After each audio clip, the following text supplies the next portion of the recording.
अस्सलाम वालेकुम my YouTube family. क्या हाल है आप सब? आई होप आप सब खैरियत से होंगे। तो व्यूवर्स, आज मैं आप लोगों के साथ एक न्यू नॉवल शेयर कर रही हूँ। कंप्लीट नॉवल है ये, और ये एक बहुत ही इंटरेस्टिंग सा रोमांटिक सा नॉवल है।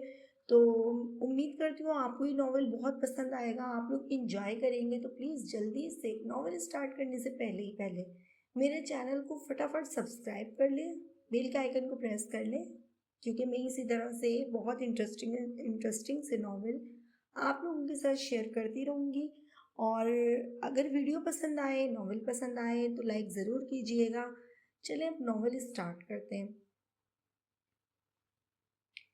दोपहर का वक्त था। तमाम लोग अपने अपने कमरों में आराम कर रहे थे, लेकिन हया को चैन ना था। वो सारे घर का जायजा ले रही थी, जैसे पहली दफा देख रही हो, और मेन डोर खोल के सीढ़ियों पे बैठ गई।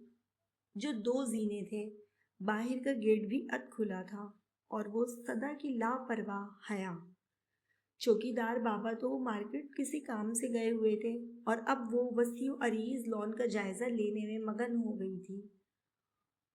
हर तरफ खामोशी का राज था। गर्मियों के दिन थे, कहीं कहीं से चिड़ियों की चहचहाने की आवाजें आ रही थी। हया अब इनकी तरफ मुतवज्जा हो गई, जो कभी उड़ जाती, कभी शाख पे बैठ जाती थी। वो अचानक एक मर्दाना रोबदार आवाज से चौंकी थी। मोहतरमा, आप इतनी गर्मी में यहाँ क्या कर रही हैं? आपका दिमाग तो ठीक है ना? 6 फीट का जवान इस पे बरस रहा था। वो अंदर जाने ही लगा था कि इसकी नज़र अध खुले दरवाजे में पड़ी, तो वो फिर गुस्से से मुड़ा। गेट क्यों खुला छोड़ा है? कुछ ख्याल है आपको? कुछ भी हो सकता है। हालात का अंदाज़ा है आपको कुछ? और ये गफ्फार बाबा कहाँ है? आखिर मीस ने चौकीदार के बारे में पूछा। सब इनको बाबा बोलते थे, क्योंकि वो इनके आबाई गांव से थे और इनके पास ही होते थे। जी, वो मेरे ख्याल में मोमानी के किसी काम से बाहर गए हैं। ना चाहते हुए भी हया को बोलना पड़ा, और वो खुद गेट बंद करने लगा। ये बात सच थी कि वो एक हंसमुख और सबका ख्याल रखने वाली लड़की थी, मगर डॉक्टर रोमान एहसन से इसकी कोई ख़ास दुश्मनी थी। घर के बाकी लोग किधर हैं? वो चलता हुआ टीवी लाउंज में आ गया। मजबूरन इसे भी पीछे आना पड़ा। सब लोग कमरों में हैं, आराम कर रहे हैं। हया ने सो खूनख्वार नज़रों से घूरते हुए जवाब दिया। लेकिन हया बीबी की रूह को चैन नहीं। वो तंज करता हुआ अपने कमरे की जानिब बढ़ा। जाते जाते फिर पलटा।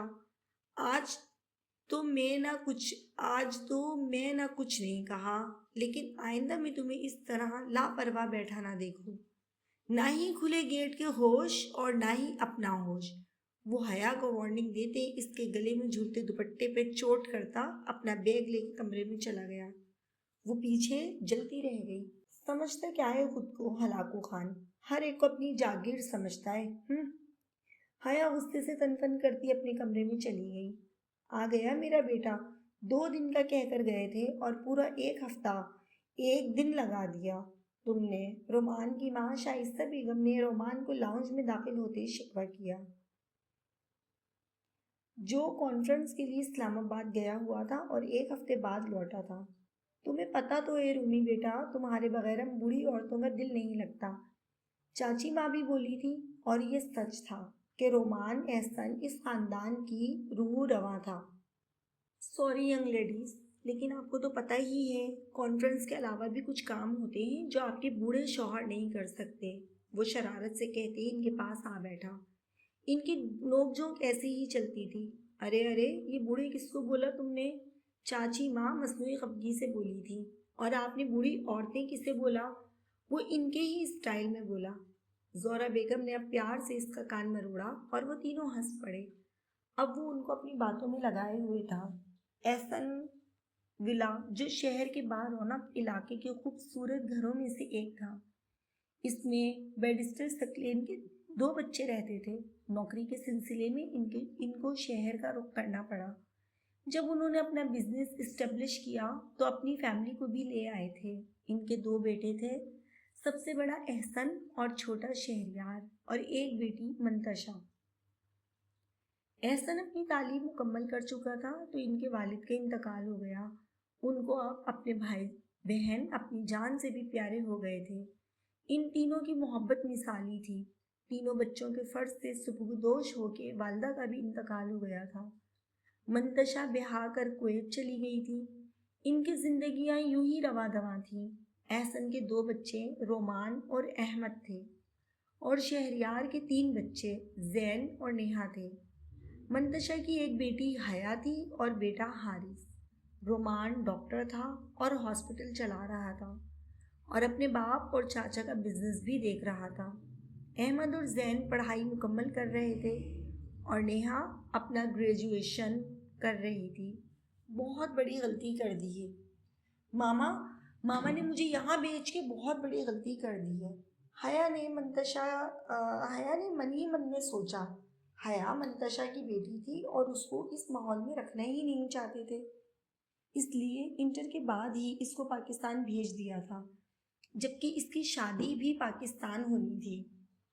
मंतशा का ये मानना था कि जब उन्होंने अपनी बेटी की शादी ही पाकिस्तान में करनी है तो बेहतर है कि वो वहाँ के तौर तरीके भी सीख लें, क्योंकि जिस लड़के का अक्स इनके जहन में था वो पाकिस्तान में ही मिल सकता था।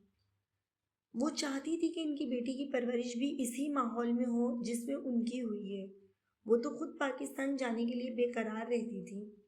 जाना तो वो खुद चाह रही थी, मगर अपने शौहर की वजह से ना जा सकती थी, क्योंकि इनकी जॉब का कॉन्ट्रैक्ट ख़त्म होने में कुछ टाइम लग जाना था। वो तो पहले ही हया को भेजना चाह रही थी, मगर बाप बेटी एक दूसरे से दूर नहीं रह सकते थे। अब वो दोनों मंतशा का फैसला मान गए थे। मुश्किल से ही यूएई से यहाँ आए 1.5 साल हो चुका था। पहले वो मामा के साथ आती थी। हया मैडम, क्या सोचा जा रहा है अकेले अकेले? नेहा ने शरारत से आगे पूछा। दोनों में अच्छी खासी दोस्ती थी और दोनों क्लास फेलो भी थी। कुछ नहीं, मामा पापा और हारिस को याद कर रही हूँ। वो उदास थी। कम ऑन यार, हम पुप्पो से अभी बात कर लेते हैं, बल्कि अंकल से भी और हारिस के बच्चे से भी। नेहा कुछ दिली से बोली। हया हंस दी, क्योंकि हारिस और नेहा की 1 मिनट ना बनती थी। चलो बाहर आओ, रोमी भाई आए हैं, इतने दिनों बाद सबके लिए गिफ्ट्स लेके आए हैं। चलो ना। नेहा ने उसको खींचा। नहीं, मुझे नहीं जाना, तुम जाओ। कल मुझे एक असाइनमेंट जमा करवानी है, वो तैयार करनी है। हया ने झूठ बोल दिया। क्या यार, चलो। इतने दिन बाद तो रोमान भाई फ्री हुए, वरना वो तो बस हॉस्पिटल और ऑफिस बस। इतना मज़ा आएगा भाई की बातें सुन के। आखिर इसने हया को लालच दिया था। मुझे नहीं जाना बाहर, हलाकू खान देखते ऐसे हैं कि बस खा ही जाएंगे। नेहा कहका लगा के हंसी, क्योंकि वो हया की रोमान के साथ दुश्मनी को जानती थी, मगर वजह का आज तक ना पता चल सका था। इसने मजीद इसरार ना किया, क्योंकि अब इसने बाहर नहीं था, अब इसके बस में नहीं था। स्टडीज कैसी जा रही है तुम्हारी? हया नाश्ता करते हुए चौंकी थी। इसने सर उठा के देखा तो डॉक्टर रोमान इससे ही मुखातिब थे। ठीक चल रहा है सब कुछ, सपाट लहजे में जवाब दिया। रोमान जानता था कि वो इससे दामन बचा रही है, सामने आने से गुरेज कर रही है, इसलिए कल रात भी नहीं आई तो इसे नाश्ते के टेबल पे जा लिया। फुप्पो से हुई तुम्हारी कोई बात? वहाँ सब लोग ठीक हैं? साफ पता चल रहा था कि वो अब बात को बढ़ाना चाह रहा है। हालांकि फुप्पी से बात किए बगैर ना इसको खाना हजम होता था और ना ही इनको चैन आता था। जी, सब ठीक है। मुमानी जान, मैं अपने रूम में जा रही हूँ, मुझे थोड़ा काम है। जब नेहा रेडी हो जाएगी मैं आ जाऊंगी। हया ने किचन में खड़ी अपनी मुमानी जी को मुखातिब किया और रोमान से देखता रह गया। यानी कि नाराजगी अभी तक बरकरार है, रोमान ने सोचा। बहुत मुश्किल काम है डॉक्टर रोमान एहसन, लेकिन क्या करूं, करना तो पड़ेगा मजबूरन। वो खुद से मुखातिब था। मंतशा ने वाकई इसे मुश्किल में डाल दिया था। फुप्पो जान, खैरियत तो है? आप इतनी परेशान क्यों हैं? रोमान अपनी अजीज अज़जान फुप्पी की आवाज़ सुन के परेशानी से बोला। कुछ नहीं, बस हया की वजह से परेशान हूँ मैं, वो परेशानी से बोली थी। फुप्पो खुल के बात करें। रोमान को कोफ्त होने लगी। तुम्हें तो पता है ना कि मुझे मेडिकल का कितना क्रेज़ था, मैं डॉक्टर बनना चाहती थी, पर मामा को मेरी शादी की जल्दी थी। फिर तुमने मेरी खातिर ये प्रोफेशन चूज़ किया। वो आज़िरदा से बोली। आई नो पुप्पो, मुझे सब पता है। वो मुस्कुरा के बोला। रोमान की पैदाइश के बाद शाइस्ता बेगम की तबीयत खराब हो गई थी बहुत। मंतशा जो पहले ही आ चुकी थी, फिर रोमान को उन्होंने ही संभाला था और 2 साल तक वो भाई के घर ही रहीं। कुछ इनका अपना दिल नहीं था लगता। कुवैत में इनके शौहर आते जाते रहते थे। इस दौरान रोमान को वो अपने साथ लगाए रखती थी। कुछ वो इनकी फैमिली का पहला बच्चा था, तो सबकी इसमें जान थी। बेटा, हया के बाबा के बेजा लाड प्यार ने इसको बिगाड़ के रख दिया था। इंटर करके ही इसकी बस हो गई है। मैं क्या करूं अब? मैं इसे पाकिस्तान भेजना चाहती हूँ। बोर्डिंग से बेहतर है कि वो तुम लोगों के साथ हो, तो मुझे भी सुकून हो। हमसे दूर रह के ही इसे अकल आ जाए। उन्होंने सारी बात बता दी। बस इतनी सी बात, आप परेशान ना हो, इसे भेज दें। देख लेते हैं आपकी मगरूर बेटी को भी ना। वो एंड पे शौक हुआ। अरे खबरदार, अगर तुमने इसे कुछ कहा भी तो। वो धमकी आमेज लहजे में बोली थी। आप क्यों टेंशन लेती हैं? यहाँ भी इनके बहुत हमदर्द हैं। मुझे घर से निकाल दिया जाएगा अगर मैंने इनकी शान में गुस्ताखी की। रोमान का इशारा अपने मामा और पापा की तरफ था, जो इस पे जान छिड़कते थे। अच्छा, एक बात तो बताएं, मेरी पुप्पी तो इतनी लायक थी, आपकी साहबजादी किस पे चली गई? रोमान ने हैरत से पूछा। बस वो अपनी स्टडीज़ पे तवज्जो नहीं देती, वरना इसके ग्रेड्स तो अच्छे होते हैं। बस कामरान के बेजा प्यार ने इसे ऐसा कर दिया है। हर एक्टिविटीज़ में शामिल होगी, उन्होंने बताया। रोमान को भी यही हल अच्छा लगा कि वो थोड़ी सी सख्ती के साथ हो जाए। ठीक, कुछ वो माँ बाप से दूर होगी। आप परेशान ना हो, आप भेज दें इसे, बाकी मैं देख लूँगा। रोमान ने पुरसोच अंदाज में कहा। खुद वो इस साल हॉस्पिटल ज्वाइन कर चुका था। इसके ठीक 2 माह बाद हया पाकिस्तान थी। इसकी वजह हया को रोमान लगा, यूं इसकी दुश्मनी का आगाज हुआ था रोमान के साथ। अपनी माँ का हद से ज्यादा प्यार रोमान के लिए बर्दाश्त ना था। हर बात पे रोमान की मिसालें। पहले जब भी वो आती थी, इसकी मुलाकात ही कम होती थी। हया इन लड़कियों में से एक लड़की है जो लाड और जज्बाती तबीयत की वजह से ऐसे फैसले कर जाती हैं जो इसकी ज़ात के लिए ही तकलीफदेह होते हैं, मगर इनमें अना कूट कूट के भरी होती है। हया ने भी ऐसा ही किया। एक मामूली सी बात को बुनियाद बनाकर रोमान से दुश्मनी मोल ली थी। इन्हीं सोचों में वो गुम लाउंज में बैठी थी। किताब सामने खोली थी, खुद वो सोचों में गुम थी। रोमान ने अंदर आते ही इसे देखा तो इसकी तरफ आ गया। क्या हो रहा है? रोमान ने ठंडे लहजे में पूछा। वो जो अपने ख्यालात में मगन थी, इसकी आवाज़ पर उछल गई। कुछ भी नहीं, इसने रुखाई से जवाब दिया और उठ के जाने लगी। पढ़ाई में कोई मुश्किल तो नहीं हो रही? अगर कोई मसला हुआ हो तो मुझे बताना, मैं मदद कर दूंगा, रोमान बोला। मुझे इन फॉर्मेलिटीज़ की कोई ज़रूरत नहीं, और इन सब के लिए भी आपको मामा ने बोला होगा, वो तंजीन बोली। ना जाने आज कैसे वो इसके सामने इतना बोल गई थी। तुम पुप्पो से इतना बदगुमान क्यों हो? बस तुम्हें इज्जत रास नहीं, बात इतनी सी है। वो सिर्फ तुम्हारी भलाई चाहती हैं। वो ज़्यादा देर अपने गुस्से पे काबू ना रख सका। तुमसे बात करना ही फजूल है, बाहर में जाओ तुम मेरी भला से। वो गुस्से से कहता चला गया और वो पीछे मुंह देखती रह गई। हया का रवैया सबके साथ बहुत अच्छा था। इसकी वजह इन लोगों का लाड प्यार था। उन्होंने इसे कभी घर की कमी महसूस ना होने दी थी। मंतशा के साथ भी हया का रवैया ठीक था, मगर कभी कभी कलामी हो जाती थी। रोमान से अलबत्ता रवैये में कोई फर्क ना था। हया, शाम को भाई साहब की तरफ जाना है, तुम अपनी तैयारी मुकम्मल कर लेना। और ये नेहा किधर है? नेहा के मामू के बेटे की शादी थी, आज मेहंदी का फंक्शन था, सभी जा रहे थे सिवाय डॉक्टर साहब के। जी मुमानी, सारी तैयारी मुकम्मल है, आप परेशान ना हो। नेहा शायद नहा रही है, हया ने इनको बताया। और सुनो, ठीक से तैयार होके जाना है, समझी, वरना मैं बहुत नाराज हो जाऊंगी, उन्होंने इसे बोला, क्योंकि इनको हया की आदत का पता था। तुम्हारे कपड़े में मैंने प्रेस करवा दिए हैं, लेकिन फिर भी तुम एक दफ़ा देख लेना, वो कहकर बाहर निकल गई। क्या यार, फिर तैयार होके जाओ, क्या ज़रूरत है? हया बुरा सा मुंह बना के बोली नेहा से, जो अभी वॉशरूम से निकली थी। बड़ी फजूल लड़की हो तुम हया, इतना मज़ा आएगा। इस दफ़ा तो हैदर भाई भी आ गए लंदन से, मैं इनसे भी मिलवाऊंगी, बहुत अच्छे हैं वो एक्साइटेड थी। हया को भी पाकिस्तान की शादियां देखने का कम ही तजुर्बा था। नेहा तुम तो मरो, हर बात पे तुम्हें मज़ा ही आता है, इसने नेहा को घूरा। अब वो अपनी तैयारी में मशगूल हो गई और नेहा बाहर निकल आई। और हया बाहर निकल आई। अच्छा सुनो हया, हम लोग निकल रहे हैं, तुम लोग ड्राइवर के साथ आ जाना, शाइस्ता बेगम बोली। जी मुमानी जान, हया ने इनको बोला। सुने बहुत प्यारी लग रही हैं, हया ने पीछे से आवाज़ लगाई। चल शरीफ, वो बाहर निकल गई। वो चैनल सर्चिंग में मसरूफ़ थी और ड्राइवर का इंतज़ार कर रही थी। नेहा की तैयारी की ख़त्म नहीं हो रही थी। टेलीफोन की बेल हुई, इसने उठाया। हेलो, वो बोली। मैं 5 मिनट में घर आ रहा हूँ, और 5 मिनट का मतलब 5 मिनट, वरना तुम दोनों घर रहोगी, मेहंदी पे नहीं जा सकोगी। वो ऐसे बोला था जैसे इसका बटन दबा दिया हो किसी ने। इस दिन की झड़प के बाद आज बात हो रही थी। लेकिन हमने तो ड्राइवर के साथ जाना था। हया को इसके साथ जाने का सुन के कोफ्त होने लगी। सुनो, जितना कहा है इतना ही करो। रोमान जो पहले ही भरा था अब फट पड़ा था, और खटाक से कॉल बंद।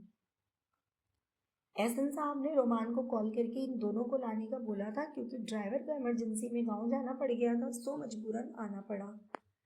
अगले 5 मिनट बाद वो वाकई घर में था। हया का पहले ही जाने का मूड ना था, पहले ही वो मुमानी की वजह से जा रही थी। सारा रास्ता खामोशी से कटा था। हया दाएं बाएं बैठी थी। हया दाएं तरफ बैठी थी, बल्कि बिल्कुल ड्राइविंग सीट के पीछे। मतलूबा जगह पे पहुंच के गाड़ी रुकी। पूरा घर दुल्हन की तरह सजा हुआ था। हया को घबराहट हो रही थी। रोमान और नेहा बाहर निकल गए। रोमान कॉल अटेंड कर रहा था। हया से अपना लंबा दुपट्टा संभाला नहीं जा रहा था। वो अपना दुपट्टा संभालते हुए बेदहानी में गेट की तरफ जाने के बजाय आगे की तरफ बढ़ गई।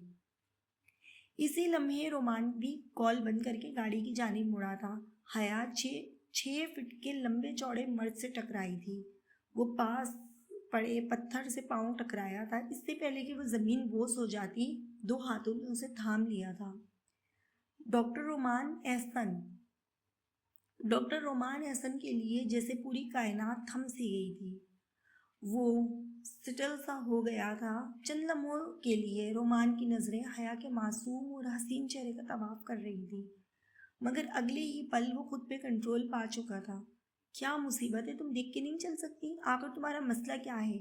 इसे झटके से दूर करके वो बोला। हया को सुबकी सी हुई। अगर ये 6 फीट का दुपट्टा तो संभाला नहीं जाता तो लिया क्यों था? अंदर जाते हुए हया को देख के वो जोर से बोला था। अपनी इस कैफियत पे काबू पाने के लिए वो जोर जोर से बोल रहा था। वो अंदर चली गई और रोमान की भी कोई कीमती चीज़ साथ ले गई शायद। रोमान ने हॉस्पिटल जाने का इरादा तर्क करके घर की तरफ रुख किया था। अजीब कैफियत हो रही थी इसकी। आंखें बंद करते तो वही दो बड़ी बड़ी हसीन आंखें सामने आ रही थी। घर आके आधा घंटे शॉवर लेके वो बिस्तर पे लेटा तो वही कैफियत थी। नींद आंखों से कोसों दूर थी। खुद से लड़ते लड़ते वो जाने कब सोया था। सुबह मामूल से लेट उठा था। वैसे भी आज संडे था और संडे को हॉस्पिटल नहीं जाता था। फ्रेश होके बाहर निकला। अस्सलाम वालेकुम, इसने सलाम किया। वालेकुम अस्सलाम, आज बहुत लेट आँख खुली, खैरियत तो है? मैं सुबह से 2 दफ़ा तुम्हारे कमरे का चक्कर लगा आई हूँ, शाइस्ता बेगम फिक्रमंदी से बोली। कुछ नहीं मामा, पता नहीं चला नमाज भी रह गई, वो सुस्ती से बोला।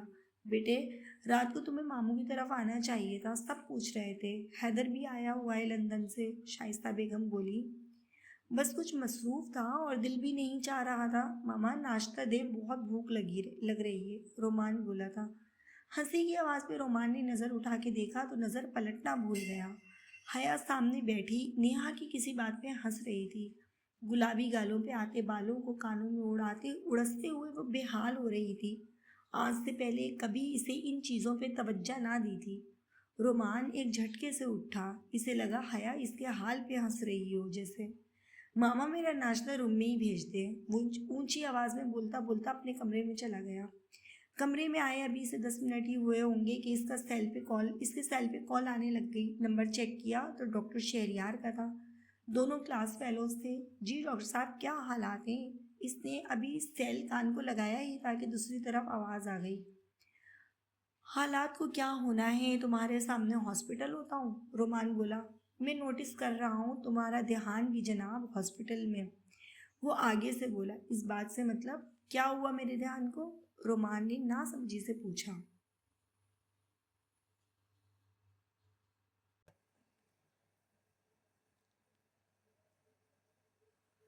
हालात को क्या होना है, तुम्हारे सामने हॉस्पिटल होता हूँ, रोमान बोला।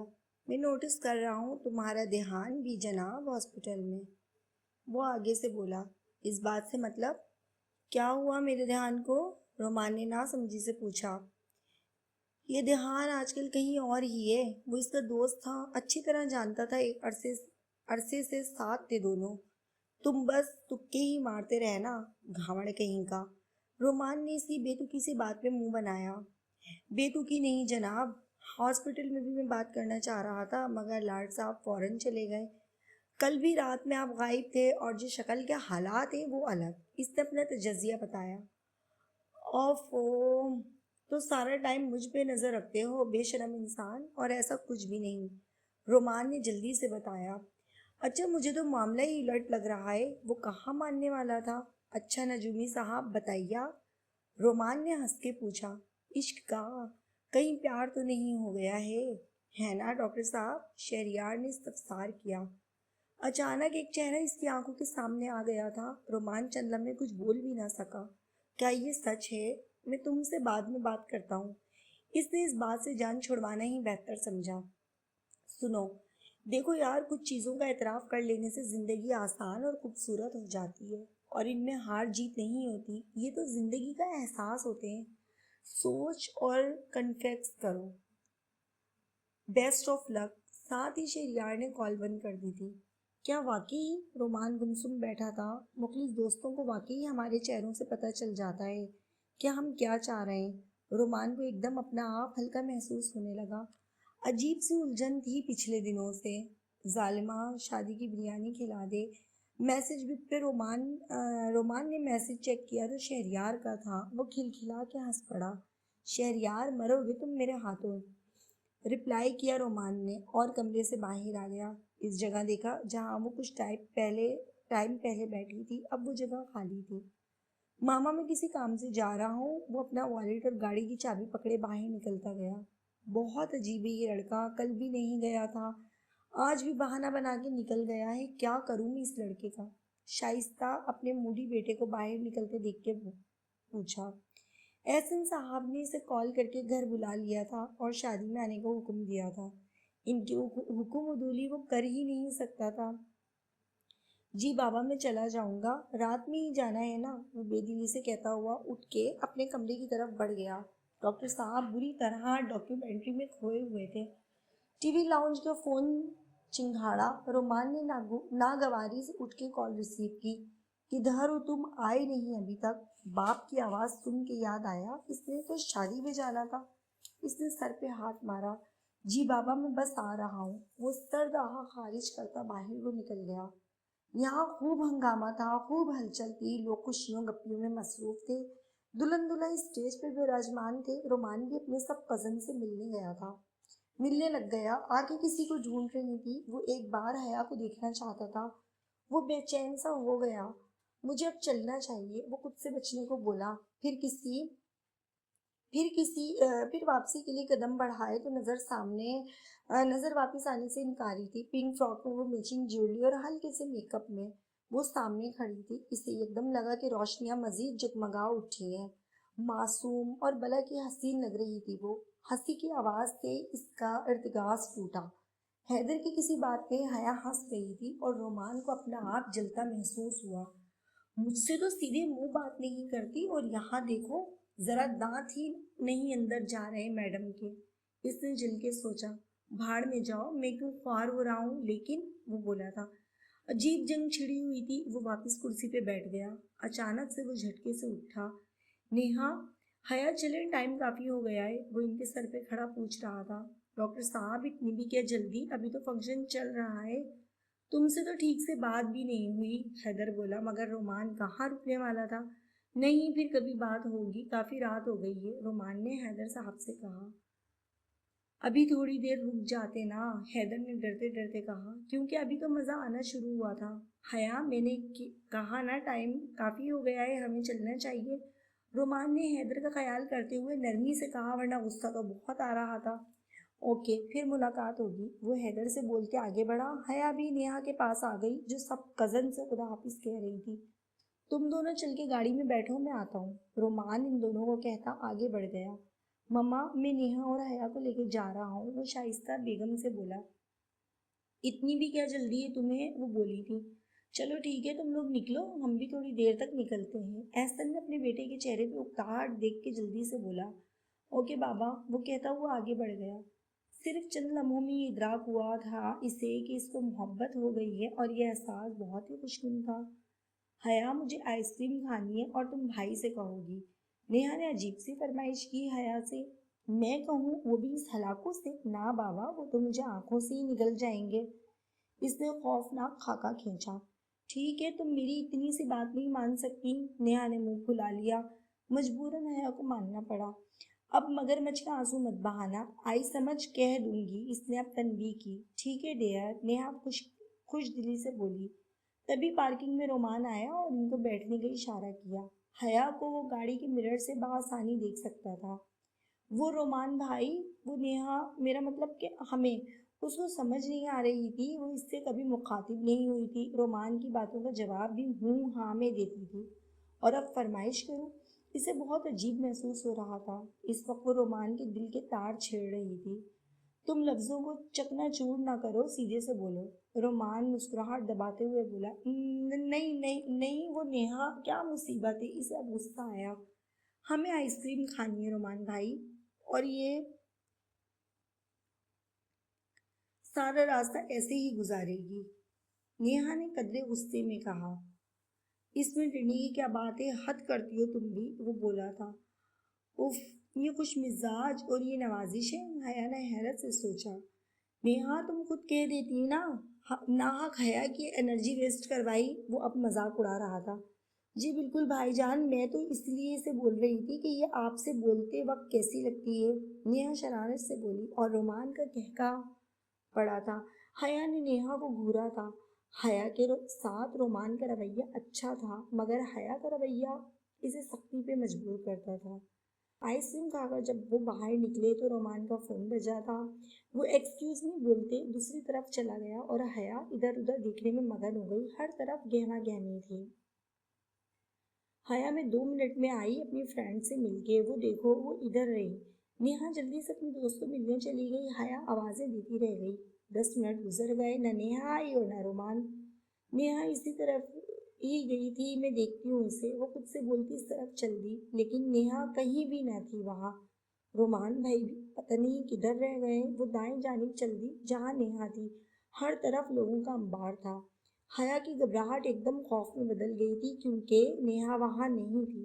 इस तरफ ही तो आई थी। मैं क्या करूं, अल्लाह ताला, मुझे बहुत डर लग रहा है। हया जिस तरफ भी नजरें दौड़ाती, हर तरफ अजनबी लोग नजर आ रहे थे। अजीब दहशत होने लगी थी। हया के बिल्कुल सामने औबाश लड़कों का एक ग्रुप खड़ा था, जो आने जाने वालों पर कमेंट्स पास कर रहे थे। हया की तो जान ही निकल गई थी। इसका दिल कर रहा था कि वो जोर जोर से रोए। रोमान भाई, हया इधर ही थी, मैंने इसे कहा था कि यहीं रुको, मैं अपनी फ्रेंड से मिलकर आती हूँ। नेहा जब वापस आई तो हया कहीं नहीं थी। इतने में रोमान भी आ गया था। तुम्हें जरूरत क्या थी इसे अकेला छोड़ के जाने की, फ्रेंड से कल भी मिल ही लेना था, रोमान गुस्से से बोला था। अगर हया को कुछ हो गया रोमान भाई, वो मिल जाएगी ना, नेहा ने एकदम रोना शुरू कर दिया था। मेरे ख्याल में वो इस तरफ ही गई होगी, क्योंकि मेरी फ्रेंड इस तरफ ही थी। लेकिन फिर हम लोग इसकी भाभी से मिलने बैक साइड पर चले गए थे। नेहा ने रोते हुए रोमान को सारी तफसील बताई थी। ओके, तुम गाड़ी में बैठो, मैं देखता हूँ, रोमान ने इसे गाड़ी में बैठने का इशारा किया और खुद हया की तलाश में निकल पड़ा। रोमान की खुद की हालत भी अजीब हो रही थी। अगर इसे कुछ हो गया तो इससे आगे वो सोच भी नहीं सकता था। इसे तो यहाँ के रास्तों का इल्म भी नहीं था। हया को लगा अगर वो मजीद कुछ मिनट ऐसे ही खड़ी रही तो गिर जाएगी। इसको अपनी जान निकलती महसूस हो रही थी। ये इसका अब्रॉड नहीं था। यहाँ पे वो कभी अकेले नहीं आई थी। अल्लाह ताला प्लीज़ रोमान भाई को ही भेज दें। अब इसके लबों पे यही दुआ थी। अब हया की आंखों से आंसू निकल रहे थे। चंद सेकंड में से रोमान आधा दिखाई दिया। वो लरज रही थी। हया, तुम ठीक हो? हम तुम्हें ढूंढ। रोमान ने पास आके इसके बाजू पकड़ के पूछा, लेकिन वो तो किसी और ही दुनिया में थी। रोमान के बाकी अल्फाज मुंह ही में रह गए थे। वो इसके सीने से लगी बिलक बिलक के रो रही थी। अगर वो ना आता और वो इन अजनबियों में, ये सोच के इसकी जान निकल रही थी। हया को देख के रोमान की जान में जान आई थी कि वो ठीक है। रोमान को अपनी पोजीशन और जगह का ख्याल आया तो नरमी से हया को अलग किया। वो इसके दोनों बाजुओं को पकड़े नरमी और तवज्जो से बोला था, हया इधर देखो, मैं हूं ना, कुछ भी नहीं हुआ, चलो घर चलते हैं। वो इसे साथ लिए गाड़ी की तरफ चल दिया, जो अभी भी गुमसुम थी। इसका हाथ पकड़ते हुए कहा, मगर वो अभी भी खौफ के अस्तार में थी। चलो घर चलते हैं, रोमान ने कहते हुए इसका हाथ पकड़ा और आगे बढ़ गया था। हया की तो जैसे दुनिया ही बदल गई थी। इसके एहसास सभी बदल गए थे। अभी तक इसे अपने हाथ पे इसका लम्स महसूस हो रहा था। जितने भी शिकवे गिले नापसंदीदगी के जज्बात थे, सब खुद ब खुद खत्म हो गए थे। हया को कुछ समझ नहीं आ रहा था, बस एक अनोखा सा एहसास था और हया इसकी लपेट में थी। हया ने थक कर आंखें बंद की और बेड के ग्राउंड पे सर टेक दिया। हया, आज हमने शॉपिंग पर जाना है, याद है ना तुम्हें? नेहा ने हया से कहा, जो टीवी देखने में मसरूफ थी। याद है बाबा, रोमान भाई आएंगे तो तभी चलेंगे ना, हया ने कहा था, क्योंकि आज इन्हें रोमान के साथ जाना था। नहीं हया, हम ड्राइवर के साथ जाएंगे। रूबी भाई आज काफ़ी मसरूफ है, वो सुबह कह के गए थे कि हम लोग खुद ही चले जाएं। नेहा ने हया को बताया था। ठीक है, हया ने कहा था। इस दिन के बाद हया का रोमान से एक दो दफ़ा ही सामना हुआ था। हया जानबूझकर इसके सामने आने से कतराती थी। नेहा बस भी करो, मुझसे मजीद नहीं चला जा रहा है, मैं सामने आइस पार्लर में जा रही हूँ। हया ने तंग आकर कहा था। हया इधर आओ, ये देखो कैसा प्रिंट है। नेहा ने हया की बात सुनी अनसुनी कर दी। देखो मुझसे मजीद नहीं चला जा रहा, मुझे चक्कर आ रहे हैं, बस करो आप। क्या यार, सारी शॉपिंग मॉल खरीद कर ले जाना है? हया ने नेहा को घूरा था। ठीक है तुम चलो, मैं अभी आई। नेहा को इसकी हालत पर तरस आ गया। जल्दी आ जाना, हया ताकीद करना ना भूली थी। जैसे ही हया ने आइसक्रीम पार्लर का ग्लास डोर खोला था, वो घूम कर रह गई थी। इसे लगा सारे रंग फीके पड़ गए हों, कुछ भी बाकी न रहा हो। नेहा प्लीज चलो घर। हया रोते हुए आगे बढ़ गई थी। नेहा भी परेशान से इसके पीछे चल दी थी। घर आकर वो सीधी अपने रूम में घुस गई थी। नेहा भी अंदर ही आ गई थी। घर वाले सभी अपने कमरों में थे, इसलिए किसी को भी खबर नहीं हुई थी। हया बताओ तो हुआ क्या है? नेहा ने पूछा था। प्लीज़ मुझे थोड़ी देर अकेला छोड़ दो, मैं तुम्हें सब कुछ बता दूंगी, प्लीज़ अभी जाओ।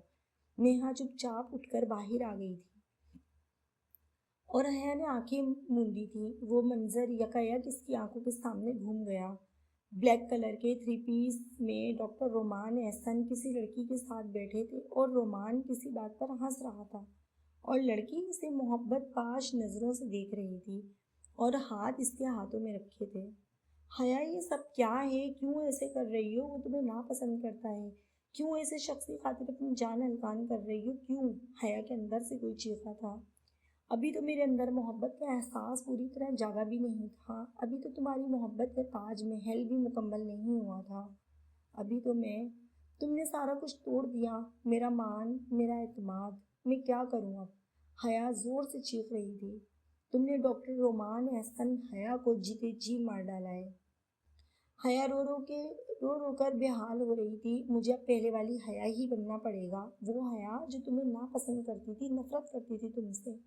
हया जोर से बोली थी, मगर इसकी आवाज़ में एतमाद नहीं, वो खुद ही हार गई थी। अगले रोज़ हया अपनी फुप्पो की तरफ जाने को तैयार बैठी थी। मुमानी जान, मैं मामा से बात कर ली है, एक दो दिन में वापस आ जाऊंगी। हया ने पास बैठी मुमानी से कहा। चलो जल्दी आ जाना, सब आके पूछेंगे, वो बोली थी। मैं कौन सा ज़्यादा दिनों के लिए जा रही हूँ, परसों आ जाऊंगी, वो मुस्कुराते हुए बोली। ये सब वो रोमान की जिद में कर रही थी। अब वो फिर पहले वाली हया बन जाना चाहती थी। एक बार पहले भी हया का इस तरह इसकी फुप्पो के घर जाने पे अच्छा खासा झगड़ा हुआ था रोमान से, क्योंकि हया की फुप्पो ने इसे अपने बेटे के लिए मांगा था, मगर हया के पापा ने साफ इनकार कर दिया था। उनको इसकी आदत का अच्छे से पता था। वो बिल्कुल भी संजीदा ना था अपने करियर के बारे में, अजीब फितरत का था। और अब भी हया ये सब रोमान को तपाने के लिए ही कर रही थी। कैसी हो मेरी जान? बिल्किस बेगम जो हया की फुप्पो थी, उन्होंने हया को कहा। आज कैसे मेरी याद आ गई? वरना तेरे बाप ने तो मुझसे रिश्तेदारी ही तोड़ दी थी। हया की फुप्पो ने तंज किया था। नहीं फुप्पो, ऐसी कोई बात नहीं है, मैं पहले बहुत छोटी थी और इसका मतलब है अब मेरी तुमसे शादी हो सकती है। जैन, हया की फुप्पो का बेटा, जो ना जाने कब से इसकी बात सुन रहा था, हया की बात काटकर एकदम ही बोला। हया शर्मिंदा हो गई थी। मेरा ये मतलब नहीं था जैन भाई, हया ने वजाहत की थी। तो क्या मतलब था? जैन ने बेबाकी से हया की आंखों में आंखें डालकर कहा था। हया बुरी फंसी थी। चलो छोड़ो इसे, ये बताओ क्या हाल चाल है, हमारी याद कैसे आ गई? जैन बोला था और साथ ही सोफे पे बैठ गया था। अरे जैन, तुम तो आते ही शुरू हो गए हो। चलो जाकर परवीन से कुछ खाने पीने के लिए लाने का कहो, वरना इसकी मुमानी कहेगी कि फुप्पो ने कुछ नहीं खिलाया। उन्होंने इस बार मुमानी को भी लपेट में ले लिया था। जी अम्मी, मैं अभी आया स्वीट कज़न। जी अम्मी, मैं अभी आया स्वीट कज़न, जैन दोनों से कहता हुआ किचन की तरफ गया। हया को दोनों माँ बेटे की बातों से घबराहट होने लगी थी। मुझे यहाँ नहीं आना चाहिए था, हया ने सोचा था। क्यों ना आती, इस हलाकू खान को भी तो पता चले, मैं क्यों इसका हुक्म मानूं? हया ने अपनी साबका सोच की तरदीद की थी। और सुनाओ, तुम्हारी माँ कैसी है? पुप्पो की आवाज़ से इसकी सोचों का सिलसिला टूटा। जी सब ठीक है, आप सुनाएं। बाजार तो पुप्पो के साथ बातों में मसरूफ थी, पर दिल में अनजाना सा डर कुंडली मारे बैठा था। पता नहीं हलाकू खान कैसे रिएक्ट करेगा। हया को रोमान का सोच कर ही डर लगा। इसे अपनी महबूबा से फुर्सत मिलेगी तो मेरे मेरे बारे में सोचेगा ना। इसे मेरे होने ना होने से कोई फर्क नहीं पड़ता। एकदम ही आंखों में नमी आ गई थी। मैं 10 मिनट घर के बाहर आ रहा हूँ, सब सामान उठाकर गेट पर आ जाऊँ। हया को आए बामुश्किल 6 या 7 घंटे ही हुए होंगे जब रोमान का फोन आया। अंदाज बहुत सख्त और गुस्से से भरपूर था। हया एकदम ही हिल गई थी, लेकिन अगले ही लम्हे वो गुस्से से बोली, मुझे अभी नहीं आना, 6-7 दिनों बाद आऊंगी, आपको फिक्र करने की ज़रूरत नहीं है। वो बोली, स्वीट हार्ट, ये क्या तुम बोरिंग शो देख रही हो? चलो बाहर चलते हैं, 5 मिनट में रेडी हो जाओ स्वीटी। जैन लाउंज में आकर शोके से चिल्लाया था। इसकी आवाज़ हया के साथ साथ रोमान ने भी सुनी थी। हया, बकवास बंद करो, जो कह रहा हूँ वो करो, नहीं तो अंजाम की जिम्मेदार तुम खुद होगी। रोमान गुस्से से चिल्लाया था, मगर हया मिनमिनाई थी। हया, वो जोर से दहाड़ा था। हया को लगा कि जैसे इसके कान का पर्दा फट गया हो। अगले ही पल कॉल बंद हो गई और वो शराफत से सामान पैक करने चली गई थी, क्योंकि इनकार की सूरत में रोमान का गुस्सा। फुप्पो मुमानी की तबीयत ठीक नहीं है, मुझे अभी जाना होगा, मैं फिर आऊँगी। हया ने बहाना बनाया था। मुझे पहले ही पता था तुम्हारी मीसनी मुमानी कोई ना कोई नाटक ज़रूर करेगी, फुप्पो नफरत से बोली थी। हया को बोलना बेकार था, सो चुपी रही। ठीक है, जैसे तुम्हारी मर्जी, फुप्पो ने बात ख़त्म की। अगले 10 मिनट में रोमान गेट पर था। हया ने रोमान को देखा तो देखती ही रह गई। आंखें गुस्से से सुर्ख थी और चेहरे पे गंभीर संजीदगी और गुस्सा था। यूं लग रहा था कि इस जिस्म का सारा खून चेहरे पर इकट्ठा हो गया हो। हया बुरी तरह सहम गई थी। रास्ता खामोशी से कटा था। घर आके गाड़ी रुकी और रोमान तेजी से निकला। हया को एकदम गुस्सा आ गया था। मजाल है जो 1 सेकंड भी लेट हो, हलाकू खान पूरे टाइम पर आ पहुंचते हैं। हया ने कुड़कर सोचा था। वो एकदम निडर होकर बोली, जब मैंने आपको कहा था कि मुझे अभी वापस नहीं आना, तो मुझे लेने के लिए क्यों आए? हया गुस्से से रोमान का रास्ता रोके खड़ी थी और गुस्से से रोमान को देखा था।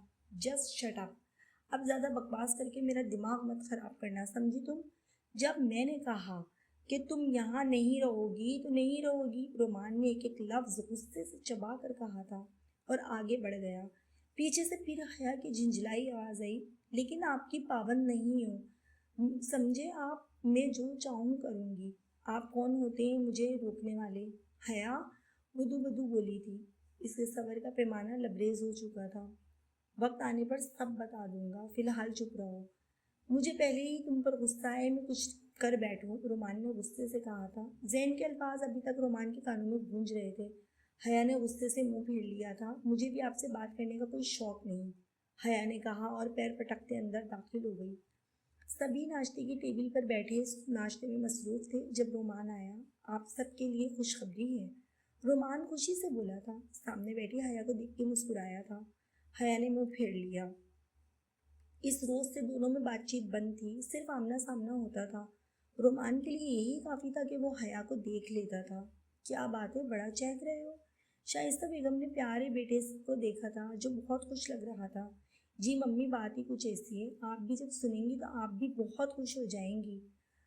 रोमान ने सस्पेंस क्रिएट किया था और हया को देखा था जो संजीदगी से नाश्ता कर रही थी और ऐसे अनजान बनी बैठी थी कि जैसे इसके सिवा यहाँ कोई नहीं। अब बता भी दो साहबजादे, एहसन साहब भी बोले थे। ओके, मंतशा फुप्पो लोग परसों पाकिस्तान आ रहे हैं हमेशा के लिए। रोमान ने बताते हुए हया की तरफ देखा था ताकि इसकी मुस्कुराहट देख सके, पर इधर तो मामला ही उलट हो गया था। हया को लग रहा था जैसे कोई इसका मजाक उड़ा रहा हो कि इसकी कोई अहमियत ही नहीं है। इसके सगे वालिदैन ने अपने आने की खुशखबरी नहीं दी बल्कि इसे दी है, जैसे वो अपनी बेटी से ज़्यादा चाहते हैं इसे, अपनी बेटी से ज़्यादा इसे चाहते हैं।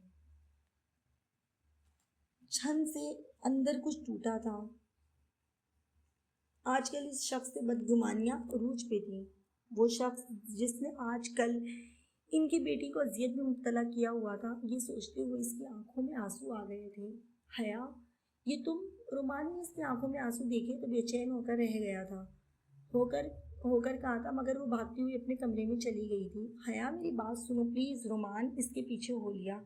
रोमान बेटा आ जाओ तुम, मैं देखती हूँ, शाइस्ता बेगम ने कहा था, क्योंकि वो अच्छी तरह जानती थी कि हया और रोमान की कभी नहीं बनती। इस तरह बात सुलझने के बजाय और उलझ जाएगी। मगर मम्मा, वो रोमान को चैन नहीं आया था। कहा ना कि मैं जाती हूँ, तुम बैठो। शाइस्ता शाइस्ता बेगम ने कहा था। रोमान नाश्ता किए बगैर ही बोझल दिल लिए हॉस्पिटल चल दिया था। रोमान रात को थका हारा घर पहुंचा और सीधा अपने कमरे में चला गया। बैग रखकर बेड पर गिर गया। तभी हया ने आकर ऊंची आवाज में बोलना शुरू कर दिया। आखिर आप चाहते क्या हैं? क्यों मुझे नीचा दिखाने की कोशिश में रहते हैं? आपने मेरा सब कुछ छीन लिया है और मेरे माँ बाप भी। हया रोते हुए कह रही थी। रोमान तो साकित हो गया था। हया इससे इस कदर बदगुमान थी, जबकि रोमान की जिंदगी में रंगो रोशनी हया की वजह से ही थी। हया के लिए वो कभी बुरा सोच ही नहीं सकता था। हया, ऐसी कोई बात नहीं, तुम नहीं, ये तुम गलत समझ रही हो। रोमान ने हया की बदगुमानी दूर करने की कोशिश की थी। मैं गलत नहीं समझ रही, बिल्कुल ठीक समझ रही हूँ। आप हमेशा मुझे तकलीफ ही देते हैं। हया ने रोमान की आंखों में आंखें डालकर कहा था। रोमान को हया की बदगुमानी पर गुस्सा आ गया था। इसने हया को कलाई से पकड़कर अपनी तरफ खींचा था। अपनी बकवास बंद करो, मैंने कभी ऐसा नहीं किया। तुम क्या समझती हो मुझे? मुझे इससे कोई सरोकार नहीं, रोमान ने कहा था। मैं बच्ची नहीं हूँ, सब समझे मुझे। हया मिनमिनाई थी और कलाई छुड़वाने की कोशिश की थी। रोमान की गिरफ्त बरकरार थी। हया की आंखों में फिर से नन्हे नन्हे आंसू चमक पड़े थे। रोमान ने उसकी कलाई छोड़ दी थी। मुझे तुम्हें सफाई देने की कोई ज़रूरत नहीं है, तुमने जो समझना है समझो, रोमान ने सख्ती से कहा और वॉशरूम में घुस गया था। हया अपनी बेवकूफ़ी पर रो रही थी। इसने अपने कमरे में आकर बेड पर गिरकर जोरदार रोना शुरू कर दिया था। एक बार फिर इसने अपना वादा तोड़ दिया था कि अब वो कभी रोमान की वजह से नहीं रोएगी, लेकिन वो रो रही थी। अगला दिन गहमा गहमी में गुजरा। सभी बहुत खुश थे। हया बस थोड़ी देर के लिए ही बाहर निकली थी। रोमान तो सुबह से ही बहुत मसरूफ था। सब लोग ही अपने अपने काम ख़त्म कर रहे थे ताकि जब मंतशा आए तो इनके साथ वक्त गुजारा जाए। अगली सुबह तो किसी की खुशी का कोई ठिकाना ना था। रोमान सुबह ही ऑफिस चला गया था क्योंकि मंतशा फुप्पो को दोपहर में एयरपोर्ट से लेकर आना था। सभी इधर से उधर चक्कर लगा रहे थे। हया का भी इंतजार करके बुरा हाल था। माँ बाप से नाराजगी अपनी जगह, मगर इनसे मिलने की खुशी बहुत थी, पर वो अपने चेहरे पर अया ना कर रही थी। 2-3 घंटे के तवील इंतजार के बाद रोमान की गाड़ी का हॉर्न सुनाई दिया। सब बाहर की जानिब लपके थे। सबसे मिलने के बाद मंतशा अपनी बेटी से मिली तो हया रोने लग गई। मेरी जान, मैं आ गई हूँ अपनी गुड़िया के पास, अब कहीं नहीं जाऊंगी। मंतशा ने हया का माथा चूम कर इसे गले लगा लिया था। इधर आओ मेरी गुड़िया, कितनी बड़ी हो गई हो। हया के पापा ने इसे प्यार से गले लगाया। अंदर चलिए सब, अंदर चलकर प्यार कर लीजिएगा अपनी लाडली से, रोमान ने हंसते हुए कहा था। सभी हंस दिए थे और आगे बढ़ गए थे। हया रोमान को बुरा भला कहना ना भूली थी। मम्मा, सबसे पहले ये न्यूज़ आपको मुझे देनी चाहिए थी, मैं आपकी बेटी हूँ, हया ने रोते हुए कहा था। सब अपने अपने कमरों में चले गए थे तो हया को मंतशा ने अपने पास बुलाया। हया बेटा बुरी बात, अगर तुम मेरी बेटी हो तो वो मेरा बेटा, और तुम ये बेटू की बातें क्यों कर रही हो? तुम्हें पता है कि तुम्हारे पापा के डॉक्यूमेंट्स में कुछ प्रॉब्लम हो गई थी, तो रोमान की मदद से इनका प्रॉब्लम हल हुआ है। इस वजह से इसे पता चला कि हम आ रहे हैं, मंतशा हया को बता रही थी। वरना हम तो सबको सरप्राइज ही देना था। तुमने ये बात रोमान को तो नहीं कही ना? मंतशा ने पूछा।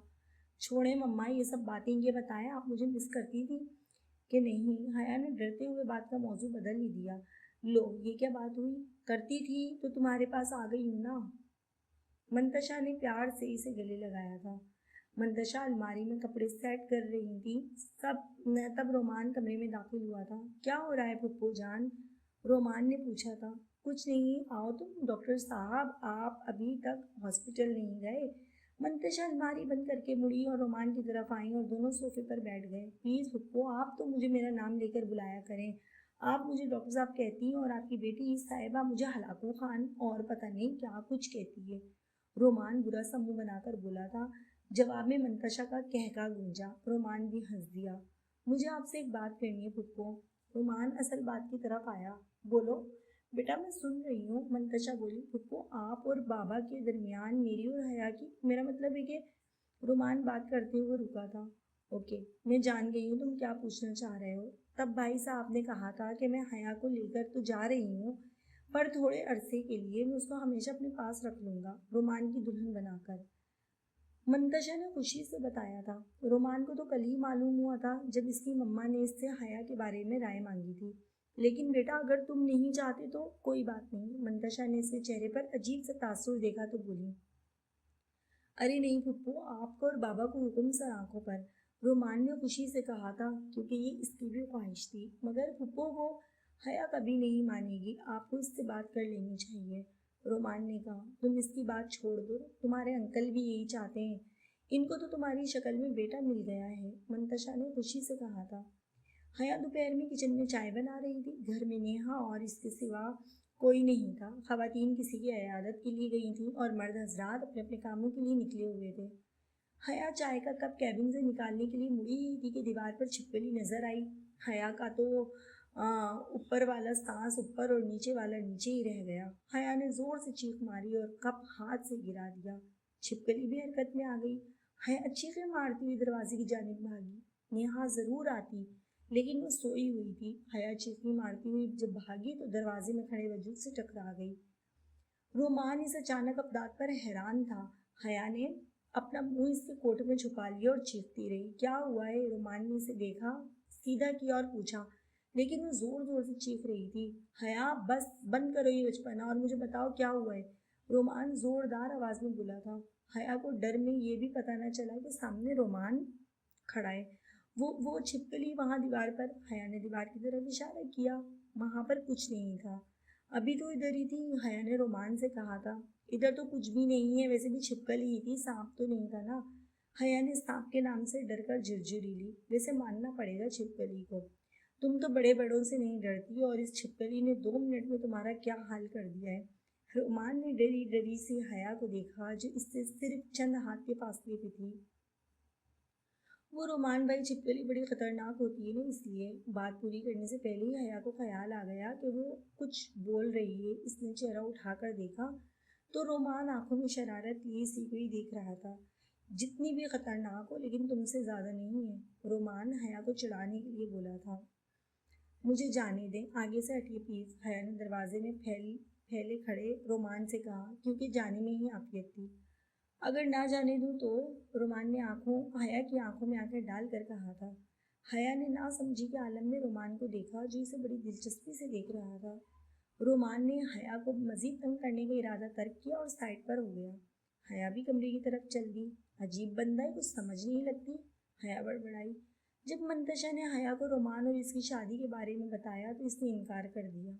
जिस मर्जी बंदे से शादी करवा दी जाए, मगर इससे बिल्कुल भी नहीं। जब रोमान को पता चला तो वो गुस्से से ही पागल हो गया।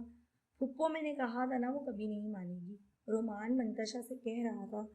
लेकिन बेटा वो अभी नादान है, कम अकल है, तुम्हारे अंकल खुद बात करेंगे इससे, मंतशा ने रोमान को बहलाया था। मगर पुप्पो, रोमान को कुछ समझ नहीं आ रहा था। रोमान, मैं इसकी माँ हूँ, मुझे पता है वो तुम्हें नापसंद तो नहीं करती, मगर इसकी तुमसे कभी नहीं बनती, इसीलिए वो ऐसा चाह रही है। तुम दोनों का एक साथ टाइम नहीं गुजरा इसलिए। वो इसे समझा रही थी जो झिंझलाया बैठा था। पुप्पो, जैसी वो हरकतें करती है कि इसका खून खौल जाता है। इस सूरत हाल में बननी क्या थी? वो झिंझलाया हुआ था। देखो लड़के, अगर कल को मेरी बेटी पे जुल्म करने का इरादा है तो अभी बता दो। तुम तो बहुत खूंखार हो, मंतशा ने शरारत से कहा, ताकि इसका ध्यान बटा सके, जो परेशान बैठा था। प्लीज़ पुप्पो, मैं सीरियस हूँ और मेरी इतनी मजाल नहीं कि मैं इस लड़ाका से लड़ाई करूँ। वो मुंह फुला के बोला, और मंतशा अपने लाडले होनहार भतीजे को प्यार से देख रही थी, जो भी इनको और भी प्यारा हो गया था। और अब तो इसकी आंखों में ही इनको अपनी बेटी के लिए इज्जत, मोहब्बत और खलूस के जुगनू भी टिमटिमाते नजर आ रहे थे। देखो बेटा, लड़कियां बहुत नरम दिल होती हैं और मोम की तरह नाजुक। इन्हें जिस सांचे में ढाला जाता है ना, वो ढल जाती हैं। अगर अब वो तुम्हें पसंद नहीं करती तो बाद में जब शादी हो गई तो साथ रहने से खुद ब खुद ही मोहब्बत हो जाएगी। इसे मंतशा ने रोमान से कहा।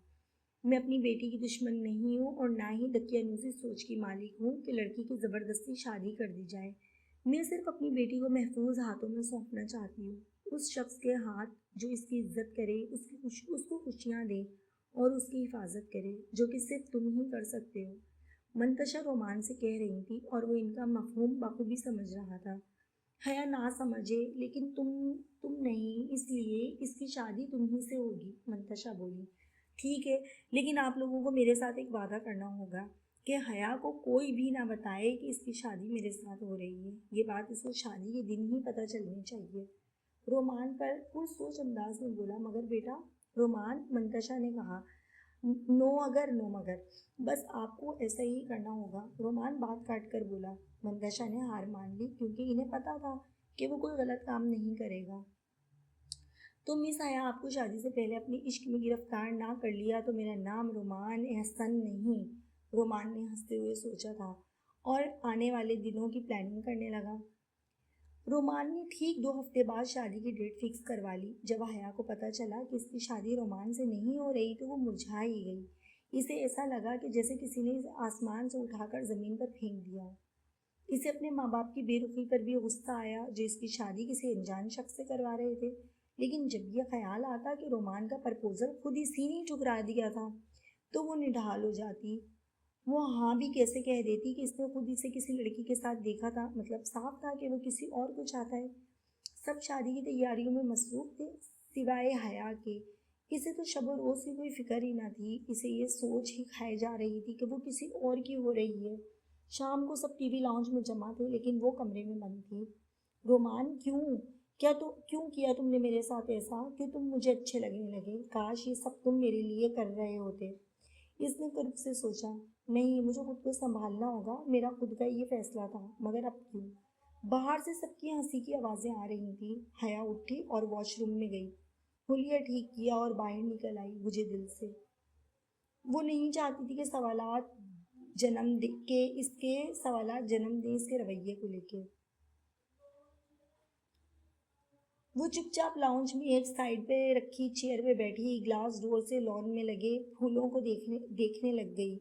मंतशा को तो बेटी की हालत देख के ही अंदाजा हो गया था कि वो भी अनजाने में रोमान को चाहने लग गई है, मगर अना के हाथों मजबूर थी। इनसे अपनी बेटी की हालत ना देखी जाती थी, मगर रोमान की वजह से खामोश थी। हेलो एवरीबॉडी, रोमान ने लाउंज में दाखिल होते ही बुलंद आवाज में कहा। तो हया ने एक नज़र इसके तरोताज़ा चेहरे पे डाली, जो डेट फिक्स होने पे आई थी। रोमान यूं ही खुश रहता था। हया ने फिर लॉन में देखना शुरू कर दिया। आंखों में नमी आ गई थी। रोमान ने भी हया को देखा था, जो चुपचाप एक कोने में बैठी थी। आओ बैठो, मैं चाय लेके आती हूँ। मंतशा ने रोमान को बैठने के लिए कहा था और चाय लेने किचन में आ गई। भाईजान, हम भाभी के लिए शॉपिंग कब करने जाएंगे? नेहा ने पूछा था। हाँ बेटा, दिन ही कितने रह गए हैं। तुम बस यूं करना कि शादी के दिन वाला ड्रेस अपनी पसंद से ले लेना, बाकी हम लोग खुद कर लेंगे शॉपिंग। शाइस्ता बेगम भी बोली थी, जबकि रोमान हया को सताने के लिए तैयार हो गया था। कोई कलर आपने सेलेक्ट किया कि नहीं?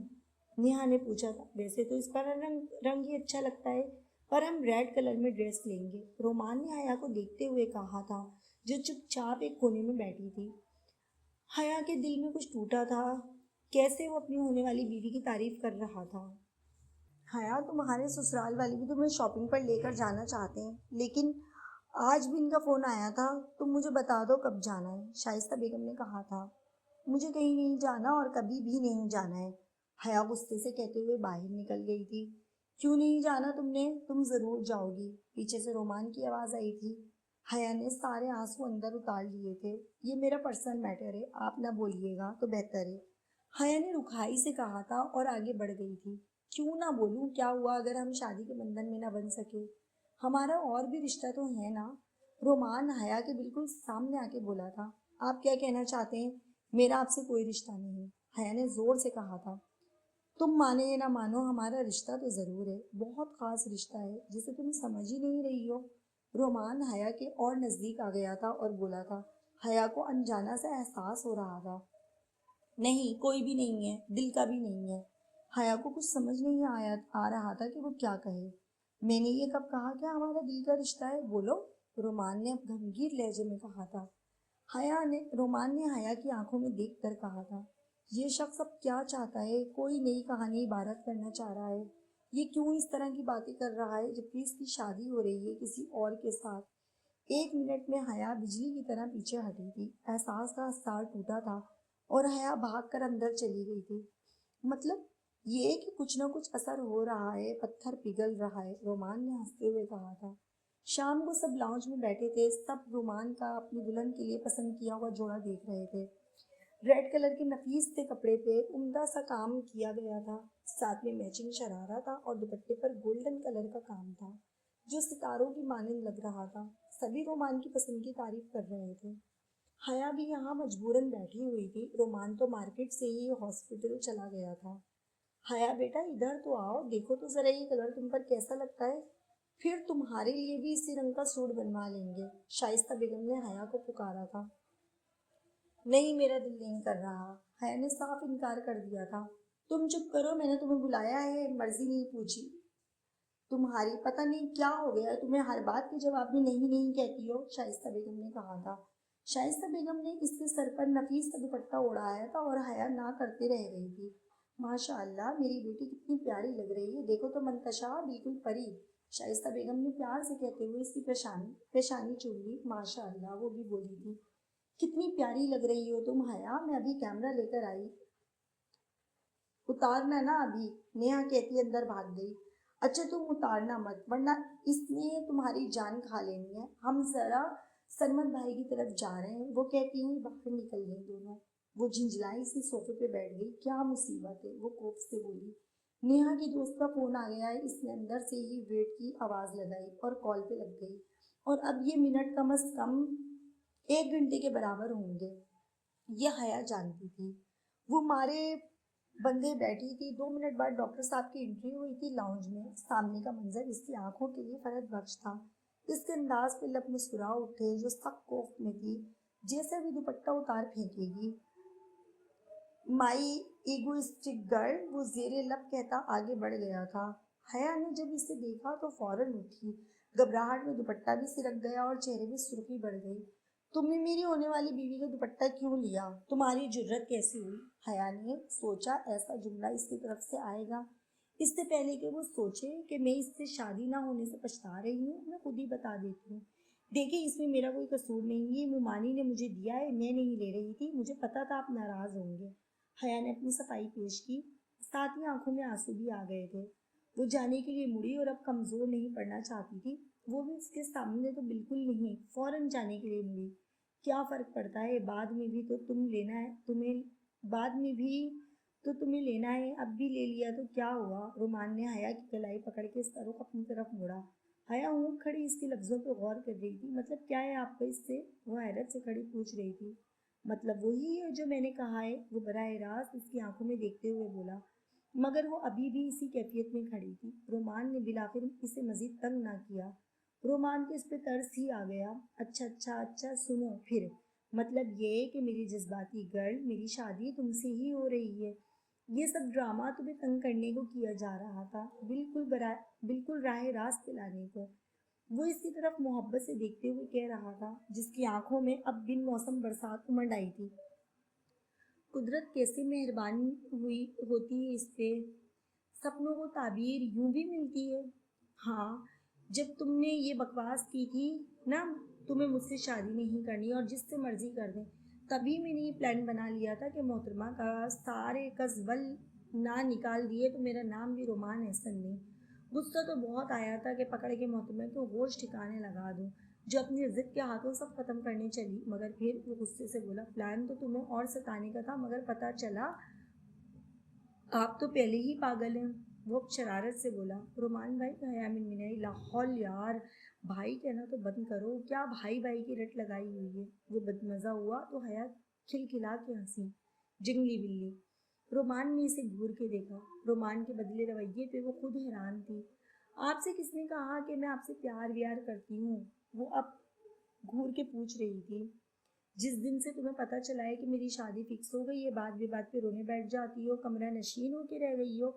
जब मैं अपनी मंगेतर की तारीफें करता हूँ तो वहां से भाग जाती हो, और तो और जब मैं तुमसे बात करता हूँ तो भी रोने लग जाती है। मैडम ये सब क्या है फिर? वो तेवरी चढ़ाए पूछ रहा था। वो तो इसलिए क्योंकि अब इससे कोई बात न बन पाई। वो जो उस दिन आप दिन दहाड़े लड़की का हाथ पकड़े बैठे थे, जिसकी वजह से ये सब हुआ, याद आने पर अब वो कड़े तेवरों से पूछ रही थी, जिसकी वजह से ये सब मसला हुआ था। उफ, लड़की? कौन सी लड़की? वो हैरान हुआ कि ये क्या माजरा था। हया के बताने पर उसे याद आया, हद है, तुमने इतना बड़ा फैसला सिर्फ इस बात पे लिया। ठीक कहते हैं, जज्बाती लोग नुकसान उठाते हैं। तुम भी अपना और मेरा नुकसान करने चली थी। इससे मेरा ऐसा कोई रिलेशन नहीं। इनको गौर से देखी, तुम वो मेरी बहुत ही सीनियर डॉक्टर है। तुम्हारे शक दूर करने के लिए वर्ड एज्ड भी लगा देता हूँ। खुदा का खौफ करो कोई लड़की। वो हैरत से बोला। हया की आंखें भर आईं। या खुदा, तुम आंसुओं की बनी हो हया, रोना बंद कर दो प्लीज। रोमान ने प्यार से इसके आंसू समेटे। हया अंदर जाने को लगती। मेरी दास्तान तो सुनती जाओ, मैं भी तुमसे प्यार करता हूँ। तुम्हारी हर अदा, लड़ाई झगड़े से मुझे प्यार है। वो लगावट से बोला, आपका मतलब मैं लड़ाका हूँ? मैं झगड़ा करती हूँ। हया जाते जाते मुड़ी और अपने मखसूस मारने वाले स्टाइल में खड़ी थी। रोमान भी हाथ बांधे खड़ा इसे प्यार से देख रहा था। मेरा मतलब नहीं, इनफैक्ट मैं यही कह रहा हूँ, वो शरारत से बोला। आप ये ही बुरे, हमेशा ही मुझे तंग करते हैं। हया ने बुरा सा मुंह बनाया। हया, मैं जिंदगी के हर मोड़ में तुम्हारा साथ चाहता हूँ। तुम ऐसे मेरी जिंदगी में दाखिल हो चुकी हो, दोगी ना मेरा साथ जिंदगी की राहों में? रोमान ने जज्बे से कहते हुए हया की तरफ देखा और हाथ बढ़ाया। वो आंखों में उम्मीद और मोहब्बत के जुगनू लिए खड़ा था, जो सिर्फ और सिर्फ इस नादान लड़की के लिए ही थे। हाँ, हया मुस्कुरा के बोली। वो अब खाली दामन नहीं रहना चाहती थी। वो इसके हाथ में हाथ देते बोली, जिंदगी एक बार फिर मुस्कुराई थी। जिंदगी का सफर अब बिलाशुबा खूबसूरत होना था। दोनों मुस्कुरा दिए थे। तो जनाब, ये थी हमारी आज की मुकम्मल नॉवेल, मुकम्मल स्टोरी।